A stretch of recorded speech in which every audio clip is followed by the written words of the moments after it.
오병이어를 경험한 사람들이 예수님을 쫓아왔습니다.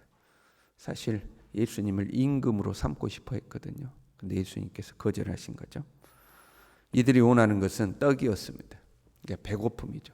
배고픔에서부터 나를 건져주시라 하는 거죠. 배고픔, 가난, 더 크게 보면 결핍이죠. 사실 여기에서부터 이 땅에 존재하는 수없이 많은 문제들이 발생합니다. 먹고 사는 것 때문에 경쟁하고 사는 거잖아요. 더 많이 나의 안전과 풍요를 보장하고 싶어서 사람들이 그렇게 갈등하며 사는 거잖아요. 거기에서부터 빈부의 격차가 생겨나기도 하고 다툼이 생겨나기도 하죠. 인류가 해결하지 못하는 문제, 결핍이죠. 부족한 것. 한쪽에서는 풍성하게 넘쳐날지라도 한쪽에서는 또 부족해서 굶주리고 사는 경우가 있잖아요. 이걸 인류가 해결하지 못하는 거죠. 그런데 이 예수님이라면 해결이 가능한 것처럼 보인 거죠. 그렇잖아요. 날마다 오병이어 하면요. 배부르게 먹고도 남는 거잖아요. 배부르게 먹고 딱 떨어지는 게 아니라 날마다 남아요. 날마다 남아. 그러면 예수님이 이 임금만 돼서 오병이어를 날마다 보여주면 일하지 않아도 됩니다. 땀 흘리지 않아야 됩니다. 내 것 챙겨놓는다고 따로 챙기지 않아도 됩니다. 왜? 날마다 넘쳐나니까. 그러지 않겠어요? 이제 한번 약간 옆으로 비껴나가서 생각해 볼 필요는 있어요. 그러면 여러분 이렇게 풍성하면 문제가 하나도 없을까요? 이제 배고픔의 문제 해결됐어요. 막 날마다 넘쳐나요. 먹을 것이 천지예요. 그러면 아무 문제가 없을까? 또 다른 문제가 발생하죠. 사람이라는 게 그래요. 가만 봐요. 가난한 사람은 가난한 사람대로 문제가 있고 부자는 부자대로 문제가 있죠. 부유해졌다고 문제가 없어지는 게 아닙니다. 인간 이 내면에서부터 올라오는 죄의 본성들이 있죠. 거기에 다툼이 있고 시기가 있고 질투가 있고 좀 여유로워지면 음란해지기 쉽고 방탕하기 쉽고 뭔가 더 자극적인 즐거움을 쫓아가려고 그러고 이게 끝이 사실 끝이 없는 겁니다. 천국이요, 우리 하나님 나라 천국이 되는 것은 풍요로워서가 아닙니다. 하나님의 통치가 이루어지기 때문에 천국이 되는 거지 풍요로워서 천국이 되는 것은 아닙니다.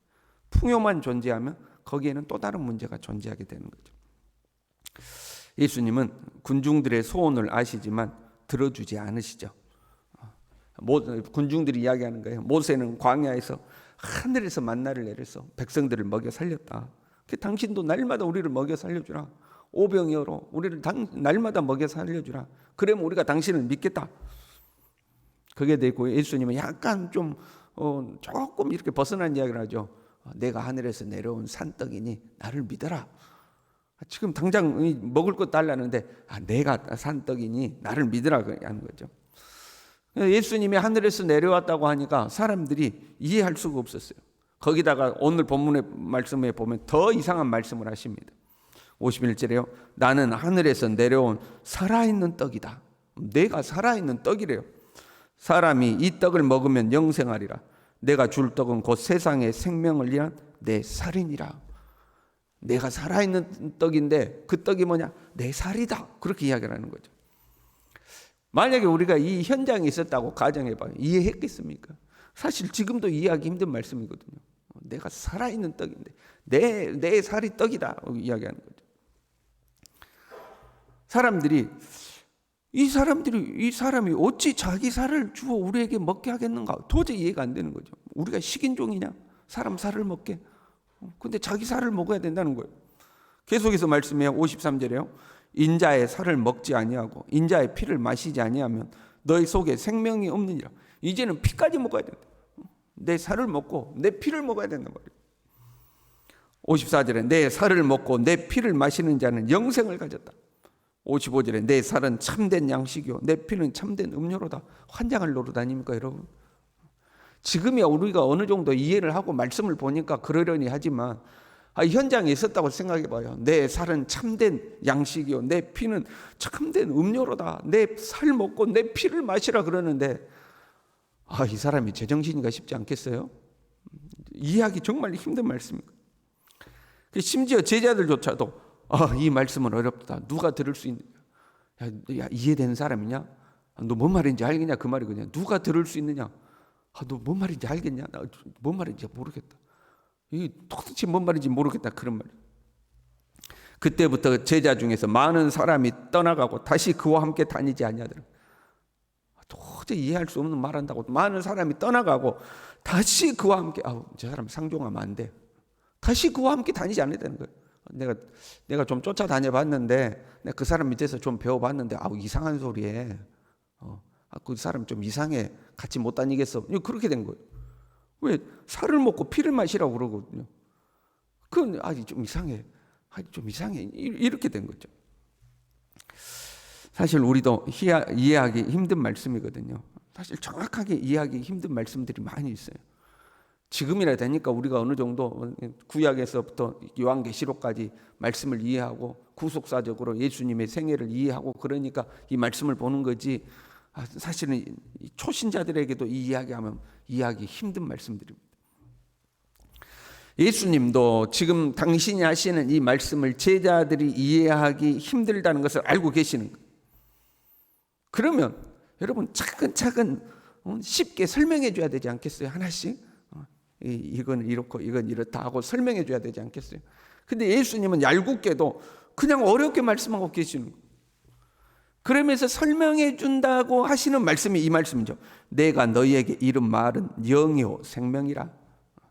진짜 살 먹고 진짜 피 마시란 말이 아니고 영적인 의미야 그 말이거든요. 내가 너희에게 이른 말은 영적인 거야 그런 말. 딱 그 말씀 한마디 해주신 거예요. 이게 무슨 의미다 그렇게 말씀하는 게 아니고 내가 너희에게 이른 말은 영적인 거야. 그렇게 말씀하신 것뿐이죠. 요한은 예수님을 보고 세상 죄를 지고 가는 하나님의 어린 양이로다 했죠. 세례 요한이요. 예수님을 대속 제물로 이 땅에 오신 분이다 하고 이제 설명을 한 거예요. 구약의 제사는 예수님을 예표하고 있는 거죠. 그렇잖아요. 구약의 제사가 예수님을 예표하고 있는 거죠. 구약의 제사가 그림자였다면 예수님은 실체로서 이 땅에 오신 거죠. 지금 예수님 그 말씀하고 계시는 거죠. 너희들이 하나님 앞에 제사 지낼 때 속죄 제물을 잡아서 피를 흘리고 그 피를 뿌리잖아. 너희가 그 속죄 제물에 살을 다 각을 떠서 하나님 앞에 번제로 드리든지 아니면 드리고 남은 것을 너희끼리 서로 나눠 먹잖아. 나는 그 속죄 제물로 왔어. 내 피를 내 살을 하나님 앞에 바쳐야 너희 죄가 사함 받는 거야. 내 피와 살을 실제로 먹는 것이 아니라 그 영적인 의미인데 내가 속죄 제물로 온 것을 믿고 나를 받아들이라 그런 의미야. 이제 그런 의미인 거예요. 그럼 이렇게 설명을 해주셔야 되지 않겠어요? 근데 그런 설명을 안 해주시죠. 왜냐하면 현재 상황에서는 제자들이 이런 것들을 이해할 수준이 안 되는 거예요. 예수님이 십자가에서 죽으실 때까지도 예수님이 영적 대속 제물로서 십자가에서 피를 흘리고 죽으셔야 한다는 것을 이해를 못했어요.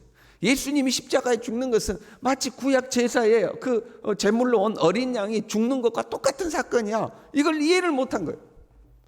그 예수님이 죽기 전까지도 예수님은 로마를 물리치시고 우리나라를 독립시키시며 저 썩어 빠진 정치 지도자들을 싹 다 갈아엎으시고 이 땅을 다윗의 이 메시아 왕국으로 만드셔서 부강한 나라를 만드실 것이다. 그렇게 생각하고 기대하고 있었죠. 그때가 되면 나는 예수님의 오른팔, 나는 예수님의 왼팔 되어서 함께 통치할 것이다. 전혀 이해를 못하고 있는 거예요. 그들에게 예수님이 이것을 설명해 줄 수도 없고 설명해도 이해가 안 되는 거예요. 초등학생에게 고등학교 수학을 가르치면 이해가 되겠습니까? 그럼 초등학생에게 고등학교 수학을 가르치려면 과정을 밟아오면서 고등학교의 과정을 이해할 만큼 지식의 폭이 넓어져야지만 이해를 하는 거잖아요. 어느 날 갑자기 이해가 되는 건 아니잖아요. 그러니까 예수님께서 설명을 할 수가 없는 거죠. 그러면 애시당초 말씀을 하시지 마시지. 이 어려운 말씀을 안 하시면 되잖아요. 그러면 시험 들 제자들도 없을 텐데 애시당초 말씀을 하지 마시지. 예수님께서 14장 26절에 이렇게 말씀하시죠. 보혜사 곧 아버지께서 내 이름으로 보내실 성령 그가 너희에게 모든 것을 가르치고 내가 너희에게 말한 모든 것을 생각나게 하리라. 나중에 성령이 오시면 너희들이 다 이해될 거야 그 말씀. 나중에 성령이 오시면 내가 너희에게 했던 말 다 생각나고 다 그때 가면 다 이해가 될 거다. 예수님이 그거거든요. 이때는 지금 너희들 무슨 말인지 모르지만 그때가 다 되면 그때 예수님이 하신 말씀이 이 말씀이었구나. 그때 예수님이 우리에게 보여준 그 행동이 이런 의미를 가지고 있었구나. 그때 이해할 수 있는 때가 올 거야. 그때를 위해서 내가 너에게 지금 너희 현재는 이해가 안 되지만 너에게 지금 말하는 거야. 이제 그런 의미거든요. 우리도 하나님이 하시는 일을 다 모를 때가 있죠. 여러분 그렇잖아요. 하나님이 계획이 없어서 우리에게 말씀을 안 하시는 게 아니라 말해도 모르니까 말씀을 안 하시는 거거든요. 지금 너의 상황에서는 내가 너에게 아무리 말해봐야 너 이해 못해. 너 받아들이기도 힘들고 이해도 못해. 그런 거거든요. 그러니까 하나님께서 우리에게 말씀을 안 하시는 거죠. 그런데 나중에 때가 되면 그때 그래서 하나님이 이렇게 하셨구나. 이해할 때가 온다는 거예요. 그때 그래서 하나님이 내 인생을 이렇게 이끌어 가셨구나. 그때 하나님께서 내가 그때 진짜 힘들었는데 그때 이것 때문에 하나님이 나에게 그 고난의 길을 걷게 하셨구나. 그때 이해할 수 있는 때가 온다는 거죠. 지금은 내 살을 먹고 내 피를 마시라. 하나님 어떻게 나한테 그런 걸 요구하십니까? 하나님 어떻게 나한테 그런 걸 명령하실 수가 있습니까? 이해가 안 되는 거예요. 하나님 내 상황 뻔히 아시면서 하나님 나에게 이상한 거 요구하시는 거거든요. 하나님 어떻게 그럴 수가 있습니까? 이해가 안 되는 거죠. 그런데 때가 되면 이해할 수 있는 때가 오는 거죠. 그런데 그걸 견디지 못하거나 참지 못하거나 하는 것 하면 제 예수님을 떠난 사람들처럼 도저히 내 신앙생활 못하겠다. 난 순종 못하겠다고 이제 떠나가는 거죠. 예수님이 12제자에게 물으셨어요. 너희도 가려느냐? 너희도 갈래? 너희도 나를 떠나겠냐? 너희도 도저히 이해 안 되지? 너희도 가려느냐 묻죠. 그때 베드로가 아주 기가 막힌 대답을 합니다. 주여 이 영생의 말씀이 주께 있사오니 우리가 누구에게로 가리이까? 우리가 주는 하나님의 거룩하신 자이신 줄 믿고 알았사옵나이다. 지금 베드로가 예수님 하신 말씀 이해가 돼서 하는 말이 아니에요. 주님 나 다 이해가 안 됩니다. 사실 무슨 말인지 나도 모르겠습니다. 살을 먹고 피를 마시라니요. 나도 모르겠습니다. 그러나 내가 분명히 아는 것은 주는 하나님의 거룩한 자인 것은 내가 분명히 압니다. 그러니 내가 누구에게 가겠습니까? 다른 건 모르겠는데 예수님이 하나님의 아들이시오 거룩한 자인 것은 내가 그것만큼은 알겠습니다. 지금 그 고백을 하는 거죠. 하나님이 우리를 향해 하시는 일이 이해가 안 될 때가 있어요. 그냥 하나님 오병이어 그냥 보여주시지. 그러면 되잖아요. 경제적으로 어려운 사람 그냥 해결해 주시지. 병든 사람 그냥 병 고쳐주시지. 그렇잖아요. 자녀 문제 때문에 허덕이는 사람 해결해 주시지. 그 마음에 소원 가지고 있는 사람 그 소원 다 들어주시지. 그러면 쉽지 않아요? 아니면 예수 믿는다고 조롱하는 사람 혼 좀 내주시고, 교회를 비난하고 핍박하는 사람 혼 좀 내주시고, 그러면 얼마나 좋아요. 그래서 교회 다녀도 소용도 없더라 바로 벼락이 우다당탕탕 내리는 거죠. 그거 얼마나 좋아요. 하나님 살아계신 거 금방 드러나고 그러지 않겠어요? 근데 하나님 그렇게 안 하셔요. 하나님 그렇게 안 하셔요. 우리의 자존심이 다 짓밟혀도 하나님 우리 내버려 두실 때가 있어요. 하나님 그렇게 안 하셔요. 다 우리가 이해는 안 되지만 그래도 우리가 분명히 아는 건 있잖아요. 예수님이 나의 구세주시다. 예수님이 나의 죄를 대신해서 십자가에 죽으셨다. 이것만큼 우리가 분명히 알잖아요. 그 분명히 알고 있는 이 사실을 우리는 붙들고 가는 거예요. 하나님이 하시는 일을 다 이해해서 주님을 따르는 것이 아니라 이거 한 줄기, 예수님이 나의 구세주다, 이거 한 줄기 붙들고 우리는 따라가는 거예요. 저와 여러분이 이 믿음으로 살 수 있기를 바랍니다. 나 다 몰라도 때로는 나 진짜 하나님 속을 모르겠어. 하나님 왜 그러신지 난 모르겠어. 그래도 분명한 것은 나의 죄를 대신해서 십자가에 죽으신 예수 그리스도, 나 이것만큼 확실히 알아. 우리 그거 붙들고 평생 주님 뒤를 따라가는 저와 여러분 될 수 있기를 바랍니다. 기도하겠습니다.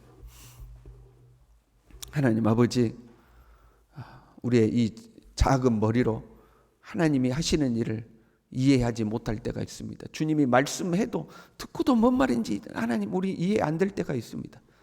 그럼에도 불구하고 예수님이 나의 구세주인 것은 확실하오니 이 믿음으로 우리의 평생을 주님께 헌신하고 주님 따라갈 수 있도록 우리 모두를 붙들어 주시옵소서. 예수님의 이름으로 기도 올리옵나이다. 아멘.